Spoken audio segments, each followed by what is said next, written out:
Hello everyone, this is Mark. You may recognize me from some of the very popular Twin Peaks Coffee Time videos. I'm sometimes a guest on that show, which I would urge you to subscribe to here on YouTube. I just wanted to come on my YouTube account tonight to deliver a kind of unboxing and instant reaction of the new Twin Peaks limited event series Blu-ray that I just picked up today. It is Tuesday, December 5th. We just picked it up. Best Buy. If you're having any trouble with Amazon, it seems like all the stores are being stocked with 3 copies. All 3 were there when I picked up mine today in a Massachusetts store. Let's see, this is how I got it. Best Buy pickup slip on top of it. Let's open it up. I've been very excited about this coming out. Looking forward to the special features, the behind the scenes stuff. We've recently been treated to a few clips from that, but now I got the whole thing, and also looking forward to rewatching the whole series in high definition Blu-ray. I was streaming the series on a computer when it first came out, so it wasn't the highest quality. So I'm really looking forward to rewatching the entire thing on Blu-ray. Alright, well, time to open it up. Let's I got a trusty serrated kitchen knife here. Just going to take a little pocket and cut it. Do my best not to scratch this nice quality box they packaged this with. See here. As you can see, Laura's smiling face on the behind of it. It says disc made in Mexico, not made in the USA. That's a little bit of technical news, but it's important to a lot of the nationalistic people out there where our products are made. The film, however, was obviously made in the United States, with the exception of, I believe, just one scene that was filmed in Paris. Alright, so I've taken off the plastic saran wrap, and now there's some more stuff that needs to be taken off. There's a kind of a flyer that's on top of it, cover, I don't know what you call it. But a little bit of glue you gotta deal with. Gently roll that off, but here it is in all its greatness. I love it.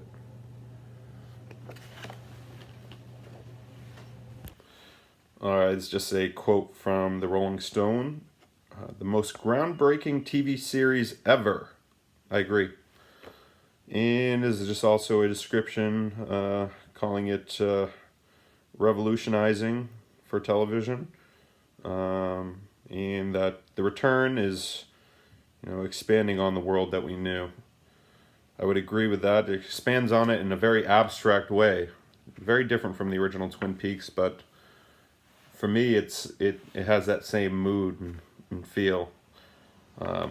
However, displaced and kind of fragmented, it may be 25 years later. Same image on the back of Laura in her golden orb. And the front, well, let's open it up. And it's Dougie. So we have Mr. C, Dougie, and Dale Cooper.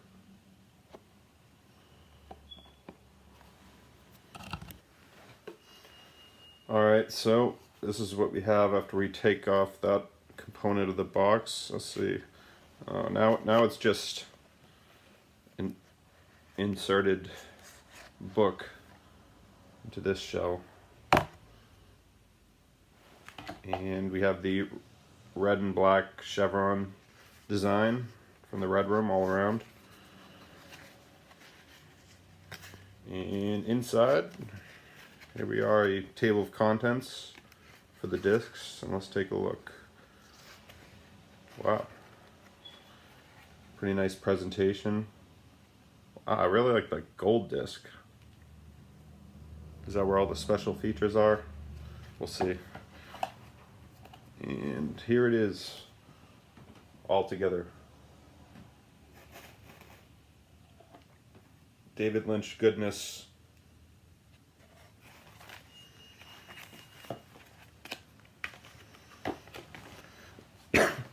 Just be careful how you fold it back together, because you want the table of contents to be like this after you fold it, or else it will be crumpled and that would damage the box.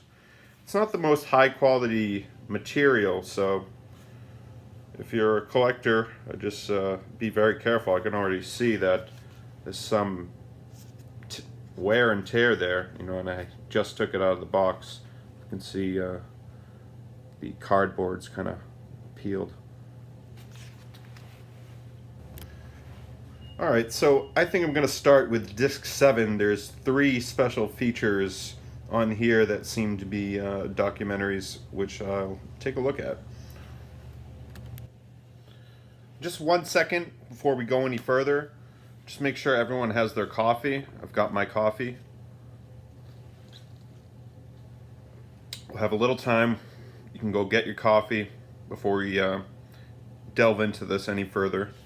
Also, make sure you have your donuts. I've got my donuts, chocolate frosted, and Agent Cooper's favorite, jelly donut.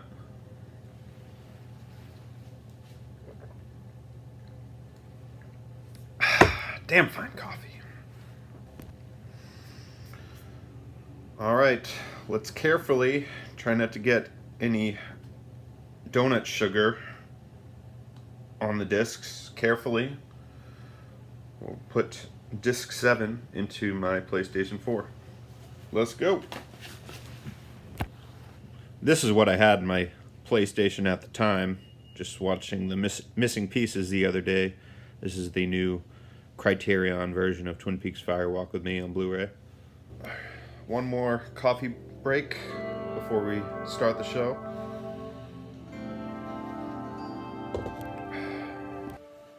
Alright, let's cue it up. They have the traffic light, the red light, at the corner of Sparkwood and 21 as the icon in the menu.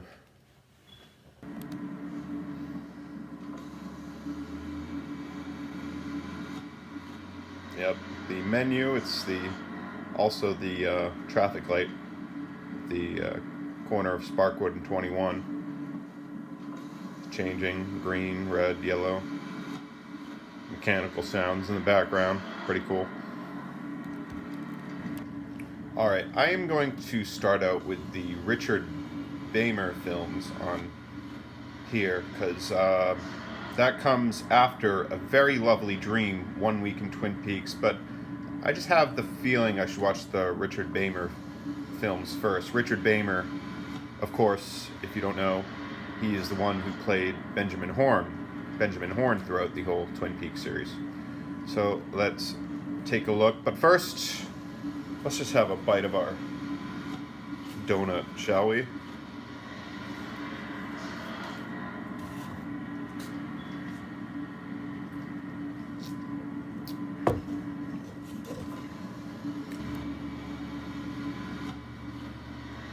Alright, here we go. Behind the red curtain. Looks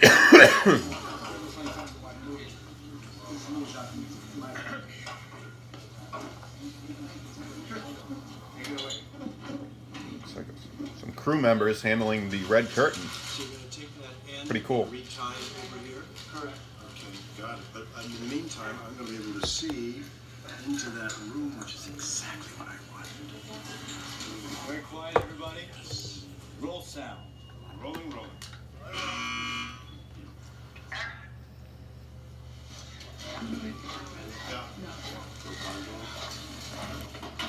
So obviously this is behind the scenes in a studio in Los Angeles. Pardon me. Which way to the Twin Peaks Sheriff's Office movie set?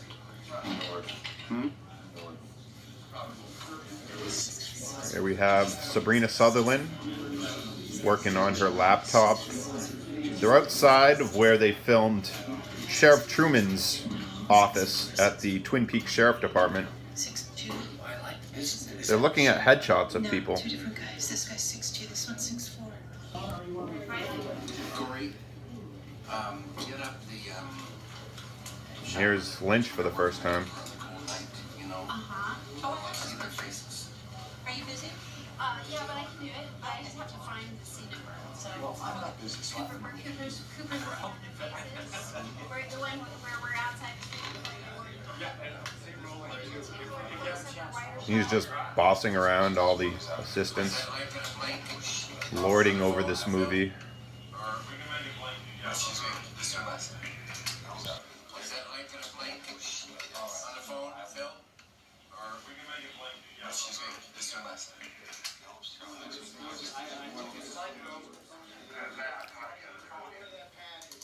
Get that plastic copy out of there. Here we go. Set. Just remember, when you're saying that information, it sounds strange to you, and but you have to tell them. You know what I mean? This is Okay. Robert Forster What is my secretary? playing Frank Truman. Lucy, oh, thank you. Very good. She's talking all that way. All she had to say was line one, but she goes on and on. Exactly right. Robert Forster, obviously not a huge Twin Peaks guy. He didn't know the name of the secretary, Lucy, who we all love, obviously. Action. Sheriff Truman? You know what I mean? You know? Okay. Robert Forster was instructed by Lynch Lucy, to speak as if the information sounds strange, but you have to say it. one, but she goes on and on. Exactly right. Very good. He wants you to get the right one, and that's the way. Interesting direction. Very good. Lynch, from the director's chair, is playing Cole, and he's it sounds just like he said it in the show. So obviously he's putting a lot of emotion into it from the director's chair, interacting with Robert Forster. So pretty cool behind the scenes so far. I'm not sure if I can keep going like this. It's going to produce a lot of commentary here because I'm just so fascinated and in love with Twin Peaks. I could just talk about everything I'm seeing from multiple angles here. So right now they're actually appear to be in the room above the convenience store, or with the wallpaper that we see in Laura's dream and in the painting that she puts on her wall. Wow.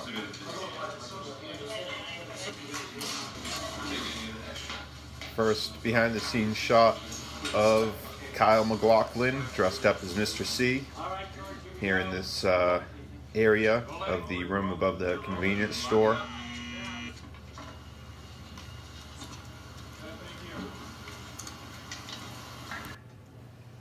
Kyle looks like a different person in the Mr. C outfit.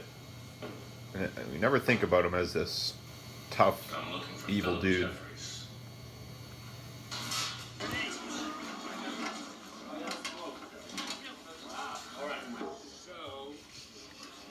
David, the basics for us to have a shot.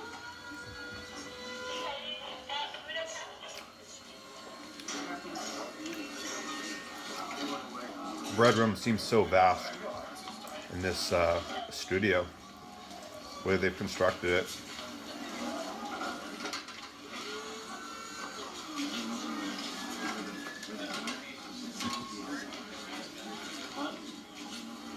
And it doesn't seem to be black and white like I expected. It's, The reason they're clipped up. I think it's We can get the shot. We know what the shot is. But you can't see through the curtain. I don't know if it's green or it's So you want to set the frame?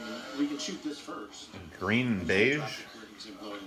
Maybe they do the green screen with that, or it's green and cream colored. Well, I mean, we could do that if you want. So you can see how they set up the shots with people who are not the actors. Now here's Cheryl Lee embracing David Lynch, big hug.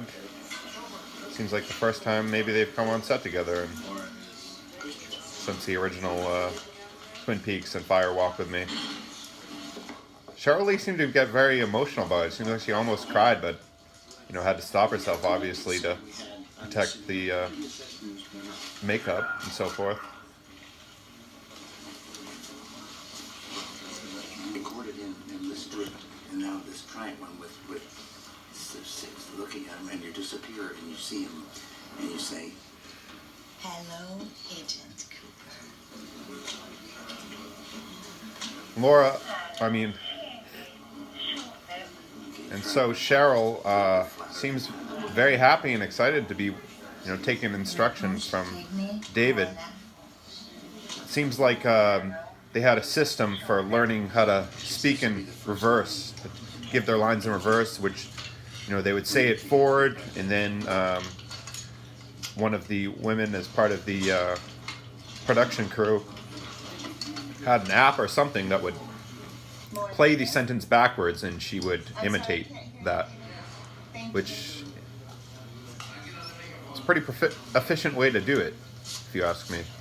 I was wondering how they, went about that, because it's not just about trying to say the word backwards, but accurately doing so, and you would only know how to do so if you had a recording of it being played backwards. So I'm wondering if they did that at all in the original series. I think maybe they might have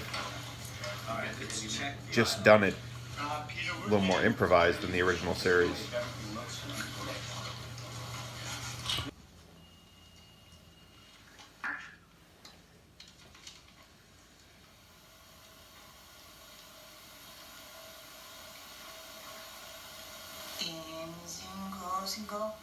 Weird. I don't know if you can hear this, but she's delivering the lines backwards, and it's pretty cool seeing that behind the scenes. It's actually backwards instead of in the show where it's backwards and they play it forwards. It's pretty cool getting this behind the scenes footage here. That first section where Cheryl Lee was having a little trouble and had to go back with Lynch and then work with that app they were using to hear it backwards. The specific line she was doing was, I am dead, yet I live. bring your hand down, and then do you recognize me backwards? Now they have, now she's doing the part where we see in the season 3 where she, takes her face off, and it's a blue mask. We saw this in one of the clips that they released early last week, but she hinges it on her face so they could, do the digital effect later on across the blue setting. You could say now at the beginning. Okay, and then I just go up. And then he'll say, when am I? Looking at each other's eyes. We heard a lot And then since season 3 aired about how a lot of these scenes were done in 2 takes and how they were so easy, stand and look at him. but it seems like they had a lot more difficulty with a lot of the Red Room stuff. Specifically, it seems like Roll sound. Rolling. Lynch was having trouble trying to get the visualizations he wanted with Cheryl Lee, with Laura in the Red Room.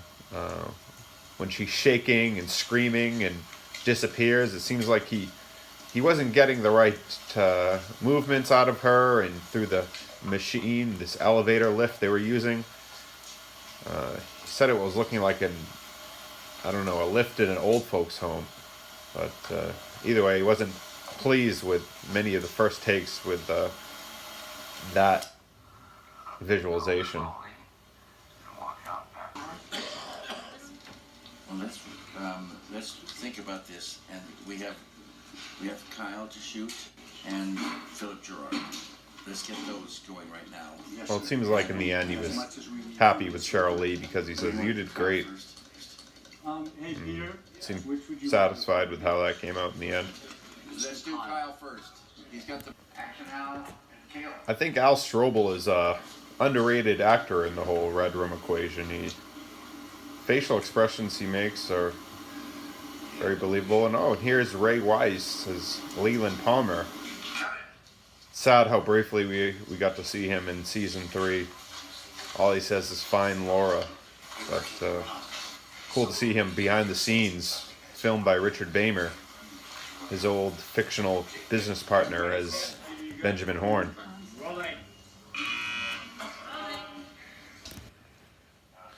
Mark Frost is on set, sitting behind Lynch in the Red Room.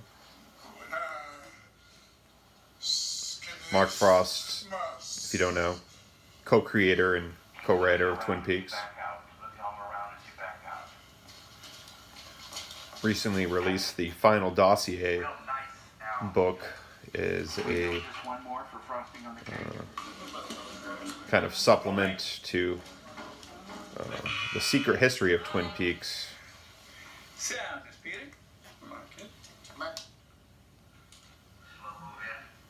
Here's the fireman.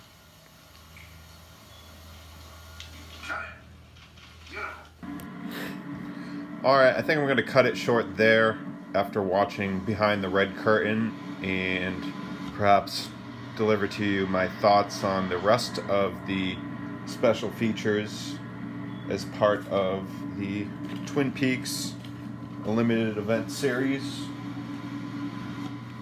Just came out today, Tuesday, December 5th, 2017.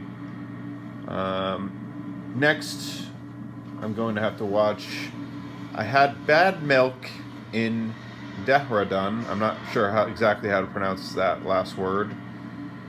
And A Very Lovely Dream, 1 week in Twin Peaks. And then I'm going to move on to watch all the special features in Disc 7. The golden disc, which I really like about this, something special about having that, golden orb, which was such a iconic image in Twin Peaks, and it was in part 8. This is disc 8. David Lynch has a way with numbers, so look forward to that afterward. And I'll either give you my additional thoughts on these extra special features in another video, or just share them with you in a Twin Peaks Coffee Time video the next time I'm invited to appear on that show, which I recommend you watch and subscribe to. They have a lot of fun talking about Twin Peaks, usually every Sunday. That's Twin Peaks Coffee Time. You could find them on YouTube. Subscribe to them now. So that's it for now. Next, as I said, I'm going to watch the rest of Disc 7. And so next, I'm going to watch the rest of Disc 7. And then it seems like Disc 8 is, the meat of it. That's the golden disc, which I really like, I really appreciate, because it mirrors that iconic image that we see in part 8 of Twin Peaks, part 8, disc 8. And it seems like there's a lot of special features in here, like I went over earlier. So for now, that's it. To all my fellow Twin Peaks fans, keep on rocking. Bye-bye.